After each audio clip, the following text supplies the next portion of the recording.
Ok, la famille, vous avez là en face de vous le jeune junior. Bon, on s'excuse d'abord pour l'environnement. Voilà, donc, comme je vous expliquais, rapproche un peu, qu'ils comprennent bien. Comme je vous expliquais hier, ça c'est le jeune petit, vous avez écouté son histoire. Et il était question qu'on retrouve le petit. Ça n'a pas vraiment été facile. Depuis dimanche, on cherchait le petit. Mais par la grâce de Dieu, parce que tout ce que Dieu fait, on a dit que quand on marche avec la crainte de Dieu, Dieu fait le reste. Donc, toute la journée d'hier, j'étais avec mon frère Idriss. Et on se séparait autour de 18 heures. On n'avait pas toujours trouvé le petit. Il était question que celui qui trouve le petit, voilà, celui qui trouve le petit appelle l'autre. Donc, je suis rentré. Et je crois vers 23h, 21h, voilà, 21h. Il m'a appelé pour me dire, j'ai retrouvé le petit par le canal de l'un de ses frères. Donc, avant de continuer, je voulais que Idriss, tu expliques un peu rapidement comment tu as retrouvé le petit. Alors, monsieur Franco, comme on dit, le petit est béni, en fait. Tout ce que Dieu fait est bon. En fait, depuis 2 jours, comme on cherchait le petit, moi j'étais inquiet parce que je n'avais plus de nouvelles du petit. On était tous inquiets. Oui, on était tous inquiets. Et du coup, l'ami de la famille avec qui on communique, je lui ai écrit qu'il y a les gens de bonne volonté qui veulent aider le petit, mais on n'arrive pas à mettre main sur le petit. Ouais. Il me dit, grand frère, déjà c'est que tu as commencé, merci beaucoup, on va tout faire pour retrouver le petit. Je dis que ok. À 19h, il m'envoie un message que je t'ai aussi envoyé en disant, je viens de causer avec Junior. J'ai dit ok, c'est une bonne chose. Est-ce que vous pouvez demander à Junior de m'appeler? Ils ont dit ok. Ça n'a pas fait 15 minutes. Junior m'a appelé avec un numéro Camtel. J'étais encore au travail parce que j'ai fini à 21h. Junior m'appelle. Je dis à Junior, tu es où? Junior me dit qu'il est à Mokolo. Il est sorti chercher ce qu'il devait manger. Je dis ok. Tu as besoin de quoi? Il me dit qu'il a besoin d'argent pour payer ce qu'il a mangé. J'ai dit, est-ce qu'il y a un conducteur à côté? Il m'a dit oui. J'ai fait un dépôt de 5500. J'ai dit au gars, donner ce que le petit là veut en attendant que j'arrive. Ça n'a pas fait, même 20, je n'ai pas fait 20 minutes, 20 ou 25 minutes. Le petit a fini, donc comme son frère avec qui il était pressé, ils ont dit qu'ils vont revenir du côté de Carrefour Mec. Donc voilà, du coup, je demande le véhicule, j'arrive, je l'appelle en cours de route quand j'arrive. Il me dit non, il sera à Carrefour Mec. J'arrive net au poste de police. Oui, avant, là où on est parti voir son beau-père là. J'ai garé, donc là, j'ai appelé. Il est sorti. Non, le petit m'a dit, ok, Junior vient, il doit arriver. Quand il est arrivé, je lui ai dit, monte dans le véhicule. Il est monté. Je lui ai dit, est-ce que tu as mangé? Il a dit oui, il a mangé. Il y a même le reste dans le plastique où il a emballé, il a mangé à la maison. Donc voilà, donc on s'est dirigé. Je lui ai demandé, est-ce que tu as encore tes comprimés? Il m'a dit, il lui manquait une plaquette. J'ai dit, ok, s'il y a une pharmacie à côté, allons, je vais d'abord commencer par là. Donc j'ai pris la boîte, il m'a dit, la boîte de 10. J'ai payé à 10 000. Normalement, il me dit qu'il paye souvent ça dans la rue à 7 000. La boîte, qui lui fait 3 mois. Donc, j'ai donc payé la boîte et je suis rentré avec lui chez moi. Il a dormi comme tu viens d'arriver là. Il a dormi.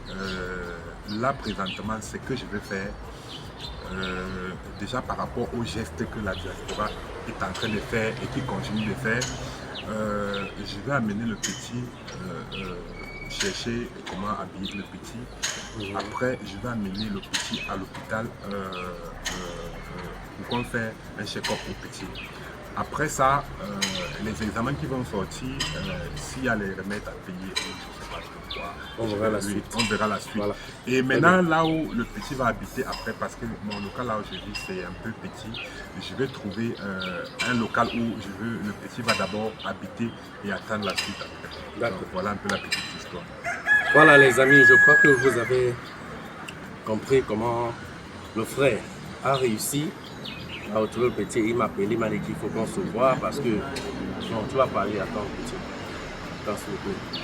Donc voilà, il m'a dit il faut absolument qu'on se voit parce que c'est vrai, quand j'ai regardé la vidéo petit, ça m'a beaucoup touché et il aimerait qu'on avance ensemble pour la situation du petit. Il a dit il n'y a pas de souci, je suis arrivé donc ce matin.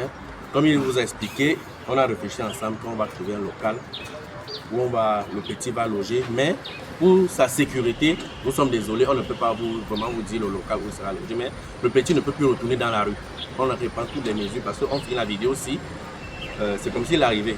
On va arriver au marché, on va l'acheter quelques habits et après on ira à l'hôpital pour le check parce que la priorité c'est sa santé. Ouais, la plupart des abonnés, ils ont c'est sa santé d'abord, le reste c'est après.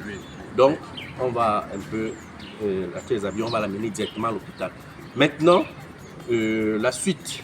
Bon, mon petit, dis-nous d'abord, c'est depuis combien d'années que tu es malade? Je suis malade, ça fait pratiquement, parce que pratiquement 8 ans. 8 ans que je souffre de ça. Et en fait, certaines personnes croient que c'est l'épilepsie que j'ai. Ce n'est pas l'épilepsie. C'est un choc que j'avais eu au niveau de la tête. Parce qu'une fois, mon beau-père, excusez-moi, mais je suis obligé d'en parler. Mon beau-père était en train de frapper sur ma maman. Je me suis infiltré dans la bagarre pour défendre ma maman parce que c'est à le coup, c'est qu'on vivait à la maison.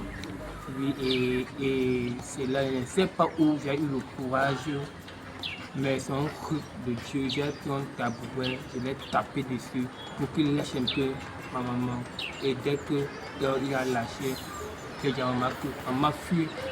Et comme il y avait les gens dehors, parce qu'il avait fermé toutes les portes, maman a pu fuir. C'est là qu'il m'a retiré par le futur derrière la cour dans le cœur et m'a tapé au niveau de la tête.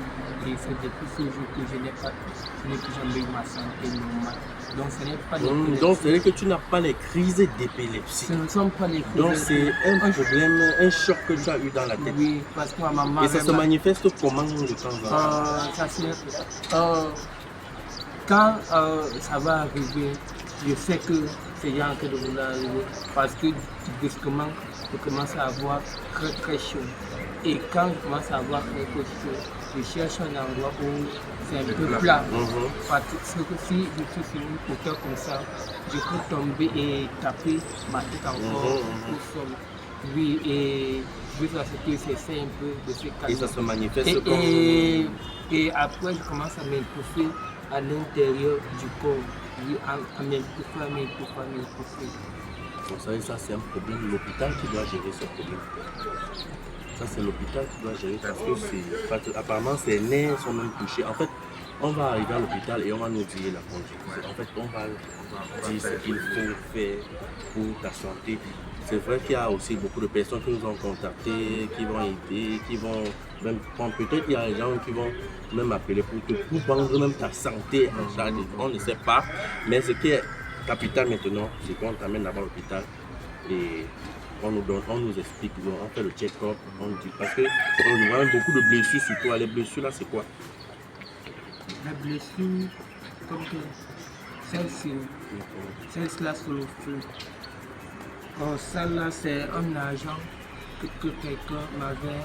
Papa, je t'avais raconté l'histoire. C'est la vidéo, c'est ici la première Oui. vidéo. Donc si tu as raconté dans la vidéo, ça va. Bon, maintenant la question que je voulais te poser pour chuter la vidéo, c'est est-ce que tu acceptes, parce que tu as dit que tu as 25 ans, c'est-à-dire que tu es majeur. Voilà, c'est-à-dire que toi tu es responsable de tes actes. Voilà, donc c'est-à-dire que je voudrais aussi que tu confirmes à ceux qui veulent te venir en aide que tu veux qu'on t'aide et que tu acceptes qu'on prenne soin de toi et qu'on t'aide. Parce que pour qu'on t'aide, il faut d'abord que tu acceptes. Parce que si tu n'acceptes pas, nous-mêmes on ne va pas nous amuser.